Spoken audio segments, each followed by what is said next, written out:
Greetings from Kenya, Mr. Presidente Vladimir Putin, Russian Federate. I'm Muhammad Bile Abdi. I'm a son of a Kenyan. Mr. President, we thank Almighty God. We thank Him because it's because of Him we understand the geopolitics of the world. We know who is the real enemy between BRICS and NATO. And the history, it will remain, even if they will try to hide it. We know the truth. We know who is the real enemy here.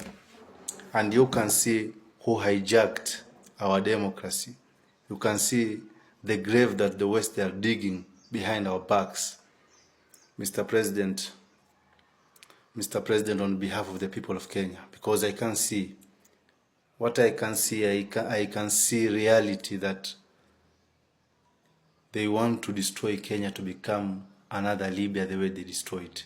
We know who destroyed Libya, and that no one can try to hide that truth. We know our region is under attack by the Zionists, the ones who they want the entire world to oppress, to be their slaves. We know Africa is not independent until now. That it was just a brainwashing people trying to brainwash us. We, the youth of Kenya and the entire Africa, we know the truth. We are still being colonized. Our leaders, they don't work independently. So, Mr. President, this is to inform you. First, we congratulate you for invading Ukraine. That is a matter of the national security of Russia. And even right now, I, Muhammad Bile Abdi, I'm talking about the national security of our country and our region. Because I can see our national security is under threat. This is a matter of the national security because this evil, wicked Western, they want to destroy our peace. They want to destroy and destabilize the entire East African region. Because once they destroy Kenya, they will destroy Tanzania and Uganda. And I want to tell the Kenya Defense Forces, it is time for you to act as a patriotism to defend our motherland. Our motherland is under attack. This is the truth. Why are we hiding the truth? When someone is speaking the truth, the youth, they are speaking the truth. They've already done whatever they can. They did demonstrations so that you can hear them, so that this political class, they can hear them. The political class, they've messed everything. Why are we hiding the truth? So, this is to inform you. First, Kenya is under attack. The East African region is under attack. Our democracy is being hijacked by the West. We don't fear anything. You see? Second, you must conduct a special military operation inside the country. You hear me? Inside the country, you must conduct special military operation to save our motherland, to save the East African region. Because if you will not conduct this special military operation, we will come out. And once we will come out, it will be that is what the West they want. They want to see Kenyans fighting each other. While we are fighting here, behind our backs, they are taking our resources. We are not coward. We are not stupid. We know what we are talking. And this special military operation, Vladimir Putin, he will participate. We know. And I want to tell the West, this evil, wicked, don't dictate us who is our enemy. You are the number one enemy for the Africans and the entire world. We know Vladimir Putin is a friend to the entire world and Africa. So this is to inform you. This is to inform you, Mr. President, on behalf of the people of Kenya. Because before that grave, before the people of Kenya and the entire East African region, before we enter to that grave, we can divert that right now. Mr. President, under your command, under your leadership in the Russian Federation, Mr. President, send the Russian special forces to join hand with the Kenya Defense Forces to start this special military operation inside the country. Because, and I want to tell the West, that grave that you are digging, the grave that you are digging for our motherland, that it will not be success. And this Kenya Defense Forces, this operation, you must conduct it professionally.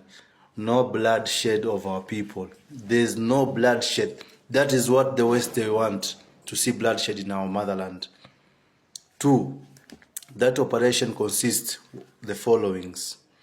1, we need independence. We want to be independent. We are still being colonized. We've seen who is coming in and who is going out. We are not stupid. We've seen the Zionists, they are coming inside the country.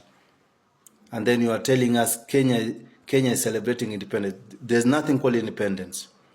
2, what the West they want. The West they want to make Kenya to be like Libya, to be like Congo. We know who is doing that evilness in Congo. We know them. We don't have to mention them. 3, every single culprit we know. Every single culprit we know who are working with the West. We know them. You must deal with them. We forgive, but we don't forgive betrayal. Number 4, that I will tell the Kenya Defense Forces behind the curtains. I want them to get those witches, those evil, those wicked. And the Kenya Defense Forces, you must arrest all the political class. You must put them under house arrest. All of them. They are the ones to betray us. They've sold this country to these evil Westerns.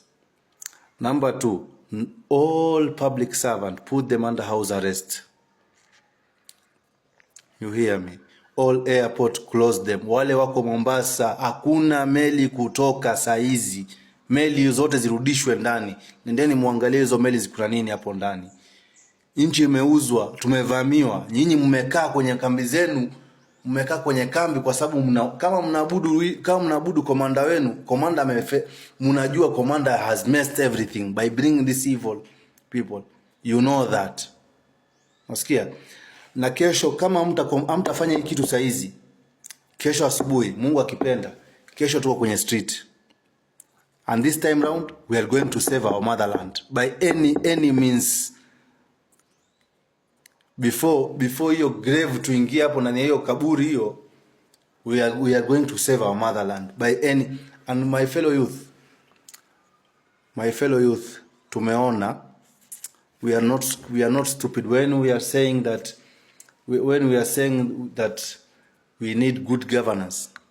Yeah, we have good governance. The problem we have ni hao viongozi wanafanya kazi kwa ajili ya hao wazungu. Na sisi hatujawatuma waende wafanye kazi ya wazungu. Umesikia? So kesho asubuhi Mungu akipenda, kama KDF watafanya hii special military operation, we are going to do it for ourselves. Hakuna tutatuwezi ngojea tuingie kwenye kaburi, inchi ingie kwenye kaburi wakati inchi ni mimi na wewe. Hii ni mambo na usalama. Kesho Kenya ikikuwa Libya, who will you blame? Will you blame because all of us we are silent?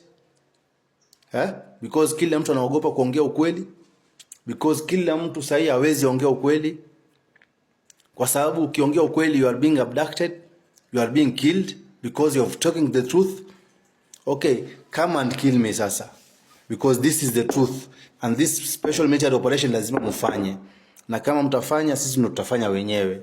Tutatoka nje na haitakuwa venye nyinyi mnataka. Itakuwa venye sisi tunataka, sisi raia.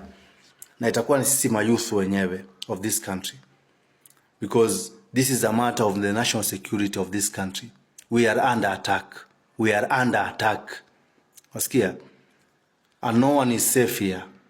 Wasikia? So the political class, they are working on behalf of the Zionists. And from today, because of the matter of the national security, hatutakubali presidential debate ifanyike tena until further notice, because the presidential debate, that is where the system, the Zionists, they are the ones planning everything there. We know the history of the John F. Kennedy. We know everything about the history of Napoleon. We know them. Did we forget the people who went to John F. Kennedy and tell them and ask the John F. Kennedy that we are the ones who elected them. We are the ones who elect you. So you must work for us, not the people. John F. Kennedy, what did he respond? Alirespond? That guy, John F. Kennedy, he was a truthful Christian. And what did the West, what those evil, the Zionists, what they did to him? They assassinated him. Why? Because he stood up for his people. We are not stupid. The Kenya Defense Forces, you must act. And don't do one blunder. Mwanze kupigana risasi. We have one enemy. And to get those enemies, those terrorists, you must conduct professionally. Professionalism. Wasikia? Hakuna musipigane nyinyi kwa nyinyi. Hiyo ndio kitu hawa jamaa wanataka. Kupigana nyinyi kwa nyinyi. And I want to tell the president, yesterday nimeona news unasema eti Wakikuyu, even here in Ukambani yenyewe, ninajua wanasema mko hivyo, even here in Ukambani imeambiwa the same thing, that Moha, wewe si Mkamba, you can't vie for MP here in Ukambani. So we are not stupid. That's how the political class, who wanna make your statement. That's the statement they make always. So Tanzania, Uganda, lock your country now. Hakuna meli ya Kenya kuingia Uganda, kuingia Tanzania. Hakuna meli, usikubali meli ingie. Meli yote irudishwe mahali imetoka. Unasikia? Meli yote irudishwe Kenya mahali imetoka. Wale Kenya Navy, wale Kenya Defense Forces mko Mombasa, hakuna meli inafaa itoke. Rudisheni meli yote. Our country is under attack. Right now you must act. You must act. Na Mungu awabariki, Mungu ailinde nchi yetu, Mungu alinde region yetu. We are in biggest crisis. Yani tuko pabaya sana. And if we messed up, already the political class, they've messed up. They are the ones brought this evil Zionist here, because kwa sababu ya tumbo yao greedy. And I want to tell the former deputy president, angalia the former deputy president, from today the presidential seat hatutaki kabisa. Hatutaki mwanasiasa kalie the presidential seat, because nyinyi mnanunuliwa na wazungu. We want people who are loyal to us, people ambao hawachukui hongo. Nasikia? And I want to tell the CDF Kairiri, it is your time. Wasikia? It is your time. You are the CDF. Leave the president from bullying you. Ni either usave kinchi ama sisi tutoke tusaidie nchi yetu, because hatuwezi kaa tukiangaliana hapa nchi ambayo inataka kuzamishwa. Now